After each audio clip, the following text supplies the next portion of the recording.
ಡಾಲಾಯ್ತ್ ಅವರ ಸಾರಥ್ಯದಲ್ಲಿ the Friday times news.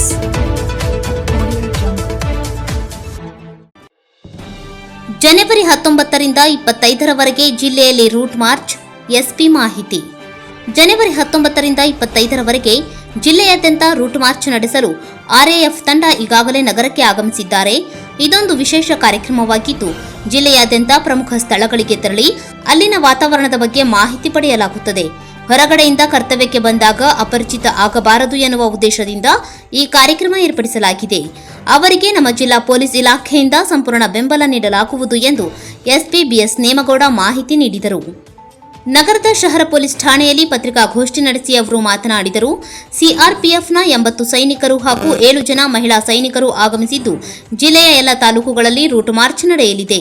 ಜನವರಿ 20ರಂದು ಲಕ್ಷ್ಮೇಶ್ವರ, ಮುಳಗುಂದ, ಜನವರಿ 21ರಂದು ನರಗುಂದ, ಜನವರಿ 22ರಂದು ಮುಂಡರ್ಗಿ, ಜನವರಿ 23ರಂದು ರೋಣ ಗಜೇಂದ್ರಗಡ, ಜನವರಿ 24ರಂದು ಶಿರಹಟ್ಟಿ, ಬೆಟಗೇರಿಯಲ್ಲಿ ರೂಟ್ ಮಾರ್ಚ್ ನಡೆಯಲಿದೆ ಹಾಗೂ ಜನವರಿ 25ರಂದು ಗದಗ ಪೊಲೀಸ್ ಹಾಗೂ ಸಿವಿಲ್ ಪೊಲೀಸ್ ಮಧ್ಯ ವಾಲಿಬಾಲ್ ಪಂದ್ಯಾವಳಿ ನಡೆಯಲಿದೆ ಎಂದು ಮಾಹಿತಿ ನೀಡಿದರು. ನಗರದ ಶಹರ ಠಾಣೆಯಿಂದ ರೂಟ್ ಮಾರ್ಚ್ ಆರಂಭವಾಗಿ DC mill road, Javalagalli, KH Patil circle, Gangapur Pete ಮಾರ್ಗವಾಗಿ ಕೊನೆಗೆ ಶಹರ ಠಾಣೆಯಲ್ಲಿ ಮುಕ್ತಾಯವಾಗಲಿದೆ ಎಂದು ಮಾಹಿತಿ ನೀಡಿದರು. ಜಾತಿ ಧರ್ಮಕ್ಕೆ ಒಳಗಾಗದೆ ಕಾರ್ಯಾಚರಣೆ ಮಾಡಲಾಗುವುದು. ಸ್ಥಳೀಯ ಜನತೆಯ ಚಲನವಲನ ತಿಳಿಯಲು ಈ ಕಾರ್ಯಕ್ರಮ ಮಾಡಲಾಗುವುದು ಎಂದು ಪತ್ರಿಕಾಗೋಷ್ಠಿಯಲ್ಲಿ ಉಪಸ್ಥಿತರಿದ್ದ ಅಸಿಸ್ಟೆಂಟ್ ಕಮಾಂಡೆಂಟ್ ಪ್ರದೀಪ್ ಡಿಟಿ ತಿಳಿಸಿದರು. ಗದಗ ಜಿಲ್ಲೆಗೆ ದಿನಾಂಕ 19ರಿಂದ 25ನೇ ತಾರೀಕಿನವರೆಗೆ ಒಂದು ಆರ್ಎಎಫ್ ಅಂದರೆ ರ್ಯಾಪಿಡ್ ಆ್ಯಕ್ಷನ್ ಫೋರ್ಸ್ ಅಂತ ನಾವೇನು ಕರಿತೀವಿ, ನಮ್ಮ ಸೆಂಟ್ರಲ್ ಪ್ಯಾರಾಮಿಲಿಟರಿ ಫೋರ್ಸ್ ಬಂದಿದ್ದಾರೆ.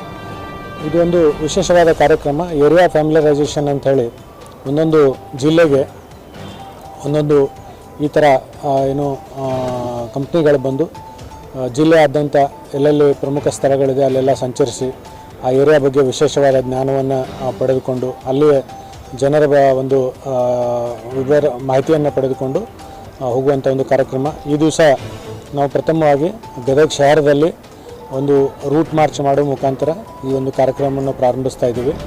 ಇದೇ ರೀತಿ ಇವರು ಗದಗ ಜಿಲ್ಲೆಯ ಎಲ್ಲ ಪ್ರಮುಖ ನಗರಗಳಿಗೆ, ನಮ್ಮದು ಏನು ಗಜೇಂದ್ರಗಡ ಇರ್ಬೋದು, ಲಕ್ಷ್ಮೇಶ್ವರ ಇರ್ಬೋದು, ನರಗುಂದ ಇರ್ಬೋದು, ಎಲ್ಲ ಪ್ರಮುಖ ಸ್ಥಳಗಳಿಗೆ ದಿನ ಒಂದೊಂದು ಕಡೆಗೆ ಹೋಗಿ ತಮ್ಮ ರೂಟ್ ಮಾರ್ಚನ್ನು ಮಾಡುವ ಮುಖಾಂತರ ಮತ್ತು ಆ ಏರಿಯಾದ ಬಗ್ಗೆ ವಿಶೇಷವಾದ ಮಾಹಿತಿಯನ್ನು ಪಡೆದುಕೊಳ್ಳುವ ಮುಖಾಂತರ ಈ ಒಂದು ಎಲ್ಲ ಕಾರ್ಯಗಳನ್ನು ಅವರು ಮಾಡ್ತಾರೆ. ಇದರ ಪ್ರಮುಖ ಉದ್ದೇಶ ಏನಂತಂದರೆ, ಅವರು ಹೊರಗಡೆಯಿಂದ ಯಾವುದಾದ್ರೂ ಕರ್ತವ್ಯಕ್ಕೆ ಬಂದಾಗ, ಅಂದರೆ ತಕ್ಷಣ ಯಾವುದಾದ್ರೂ ಒಂದು ಪ್ರದೇಶಕ್ಕೆ ಹೋದಾಗ ಅದು ಅವರಿಗೆ ಅಪರಿಚಿತ ಅಂತ ಆಗಬಾರ್ದು ಅನ್ನೋ ಸಲುವಾಗಿ ಎಲ್ಲ ಕಂಪ್ಲೀಟ್ ಆ ಜಿಲ್ಲೆಯ ಒಂದು ಮಾಹಿತಿಯನ್ನು ಪಡೆದುಕೊಳ್ಳೋದು ಒಂಥರ ಅವ್ರಿಗೆ ಅಕ್ವೆಂಟೆನ್ಸ್ ತಗೊಳ್ಳಿಕ್ಕೆ ಇರ್ತಕ್ಕಂಥ ಒಂದು ಕಾರ್ಯಕ್ರಮ. ಸೊ ಅವರಿಗೆ ನಾನು ರಾಯ್ ಅವರಿದ್ದಾರೆ ಮತ್ತು ಪ್ರದೀಪ್ ಅವರಿದ್ದಾರೆ, ಇನ್ಚಾರ್ಜ್ ಆಗಿ ಬಂದಿದ್ದಾರೆ. ಅವರಿಗೆ ನಾನು ಗದಗ ಜಿಲ್ಲಾ ಪೊಲೀಸ್ ವತಿಯಿಂದ ಹಾರ್ದಿಕವಾದ ಸ್ವಾಗತವನ್ನು ಕೋರ್ತಾ ಅವರಿಗೆ ಎಲ್ಲ ಒಂದು ಈ ಜಿಲ್ಲೆಯಲ್ಲಿ ಅವರ ಆ್ಯಕ್ಟಿವಿಟಿಗಳನ್ನು ಇದು ಮಾಡಲಿಕ್ಕೆ ಎಲ್ಲ ರೀತಿಯಿಂದ ಸಹಕಾರವನ್ನು ನಾವು ಕೊಡ್ತಾ ಇದ್ದೀವಿ.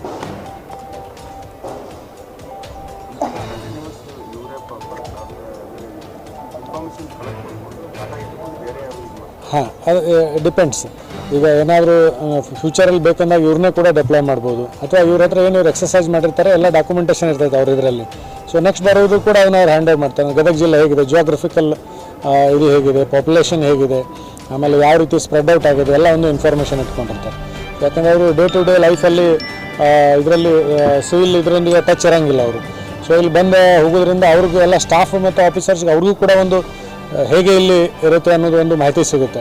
ಈಗ ಗದಗ ಇರ್ಬೋದು, ಮತ್ತೊಂದು ಜಿಲ್ಲೆಗೆ ಹೋದರೂ ಕೂಡ ಸಿಮಿಲಾರಿಟಿ ಇರ್ತದೆ. ಪಕ್ಕ ಹಾವೇರಿಗೆ ಹೋದರೂ ಕೂಡ ಇದೇ ರೀತಿ ಒಂದು ಕಲ್ಚರ್ ಇರ್ತದೆ ಒಂದು ಏರಿಯಾದಲ್ಲಿ.